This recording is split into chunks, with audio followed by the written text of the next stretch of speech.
if your number one goal is to get people to actually opt into your email list, you have to have an amazing, amazing free offer. Some people call it a freemium, other people call it a lead magnet. And we have an entire course. I'm not going to dive into all of that, but I think the biggest thing that we're going to see this year, and we kind of saw a little bit of this last year when it comes to email list building, is that people are going to get way more strategic and way more creative with the way that they list build.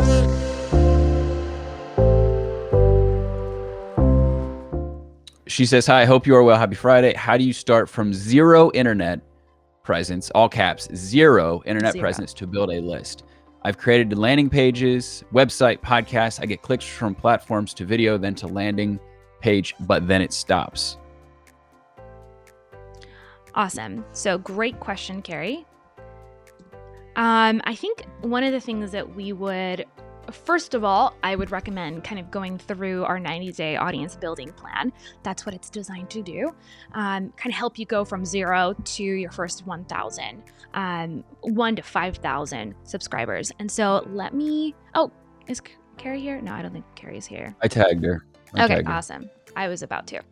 So how do you go from 0, from absolutely nothing, to actually having an audience? And I think that there's a variety of ways in which you can approach this. The fastest way, in my opinion, and I've seen this with our members as well, is really doubling down on one platform before you're trying to tackle multiple. I think the question, she stated something about her podcasts.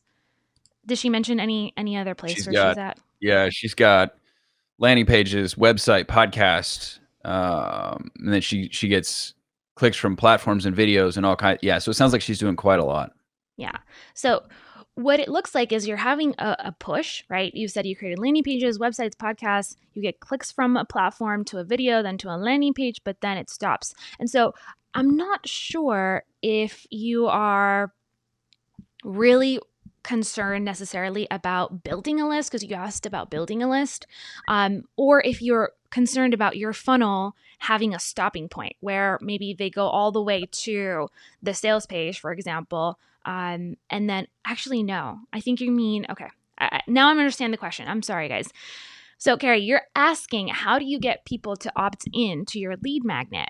Because it seems like they stop at the click section. And so if you're having problems with list building specifically, the number one stopping point, as it sounds from what I'm reading, is just that exchange, the value exchange. So nailing what your offer, your free offer, is going to be is massively important.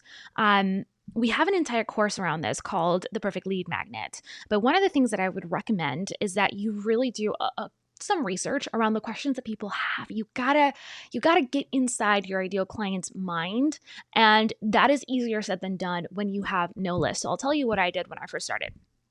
I went into a bunch of LinkedIn groups. At the time, Google Plus was a thing. So I went into a bunch of Google Plus groups. I went to Facebook groups, and I just looked at the questions that people were posting, that they were asking about. Some other tools that you can use outside of social media are Quora. That's a great place to see like what people are asking about. You can type in keywords into Google and see what the auto suggest is. You can do the same on Pinterest. You can do the same on YouTube.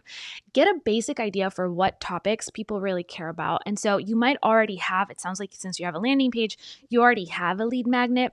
If that lead magnet isn't converting, if you're not getting more than 40% of the people who land on the landing page actually turning into email subscribers, something is wrong with that offer, right? Something's wrong. It's not enough for them to say, heck yes, I want to be a part of your email list.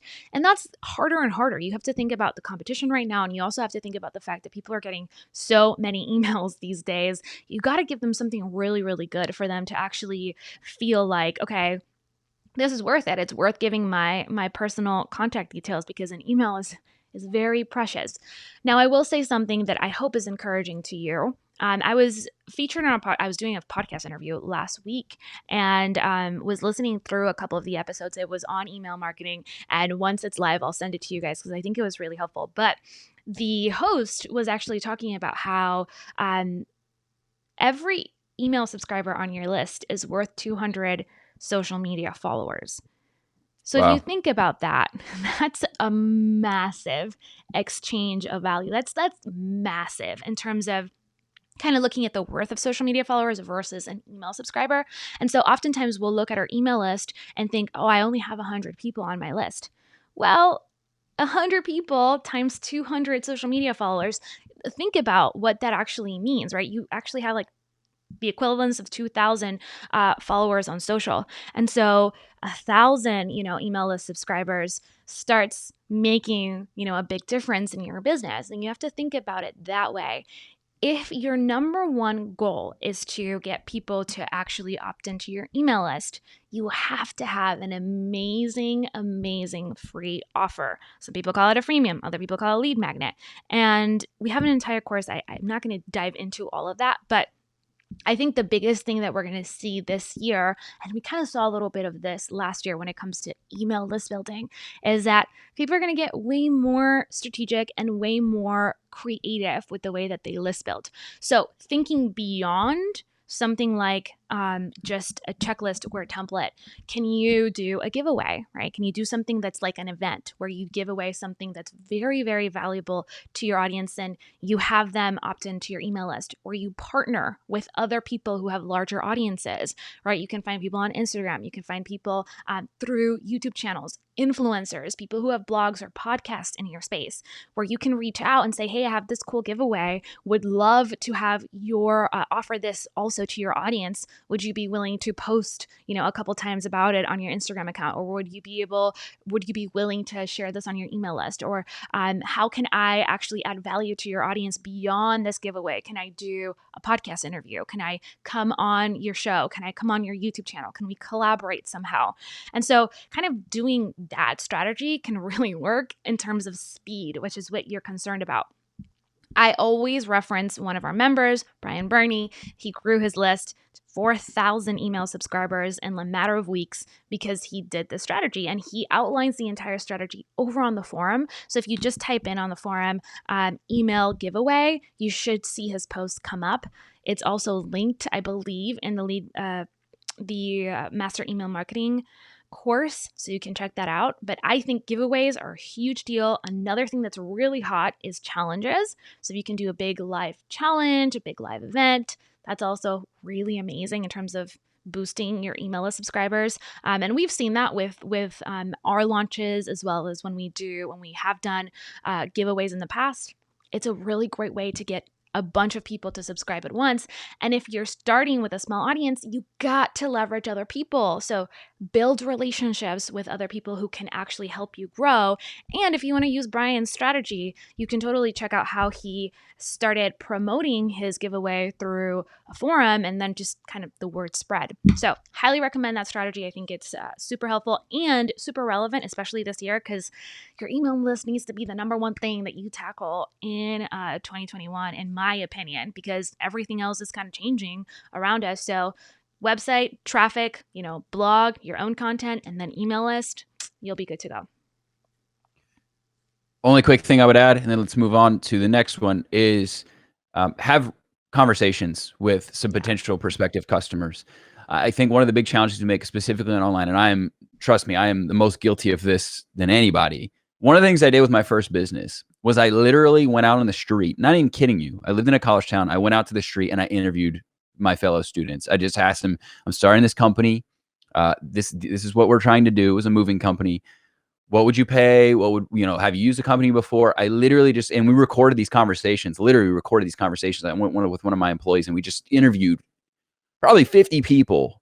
And all of that data we received, we were able to find out some of their biggest challenges, some of their biggest objections, all these various things around that specific service or that specific offering. I think with online marketers, we've gotten a little lazy. We've gotten a little lazy in the sense of, we just want to use the internet and sit in our comfortable office in our chair and, and this and that. And I know that there's a relevant excuse right now because we're not doing a lot of face-to-face gatherings and stuff like that, but there's still the ability for you to reach out to your current following, whatever following you have, and say you're going to give something in exchange for 15 minutes of their time to have those conversations via Zoom. So I love everything Kim said. I definitely am a big believer in collaboration, but I really made the mistake early on of just throwing out things because I thought they sounded cool and somebody would download it. And I didn't really take the time to understand my target consumer. And more importantly, and this is a big mistake we make as well, I didn't go deep enough with it, meaning I didn't think about the psychology of it enough and how I could present it in such a way that it is just irresistible. They have to have it, right? It's like, it sounds cool. Awesome. I put it on Canva, I throw it together, I put it on a website, and that doesn't work, right? And then you do 10, 15, 20 of them, and then I have the similar outcome. And then you kind of get a little bit defeated, right? This isn't working. I just can't create a lead magnet. And so you just kind of just throw stuff at the wall to see what sticks. I personally would rather use, myself and anyone else included, would be to have those conversations, find out what people are really looking for, what they really need, and then what's the next first step that's close to that path of what that transformation looks like, what that desired outcome looks like for them, right? That leads to your potential service or your offer. And then spend a lot of time with that to think about how you can make it just, I have to have that. That involves the name, that involves the messaging, that involves everything, that involves that specific lead magnet. And I think that'll make just that time in itself, giving yourself permission to take that time. I think what you'll find is that it's that sharpen the axe before you swing kind of mantra, right? You'll find out like, oh my gosh, I added 4,000 email subscribers in a matter of weeks because I actually took the time to really understand what my people needed from me, right? So that's the only thing that I would add to that, in addition to everything Kim said. Love it. Good stuff.